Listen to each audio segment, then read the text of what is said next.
bacon and lettuce and homegrown tomatoes. Up in the morning and out in the garden, get your ripe ones, don't get hardened. Plant 'em in the spring, eat 'em in the summer. All winter without 'em's a culinary bummer. I forgot all about the sweating and the digging every time I go out and pick me a biggin'. Homegrown tomatoes, homegrown tomatoes.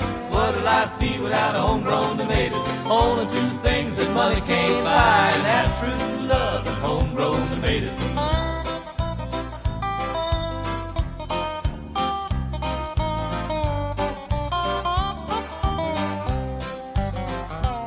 Well, you can go out to eat, and that's for sure, but there's nothing that a homegrown tomato won't cure.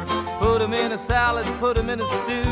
You can make your own very own tomato juice. You can eat 'em with eggs and eat 'em with gravy. You can eat 'em with beans, pinto or navy. Put 'em on the side, put 'em in the middle. A homegrown tomato on a hot cake griddle. Homegrown tomatoes, homegrown tomatoes. What would life be without homegrown tomatoes? Only two things that money can't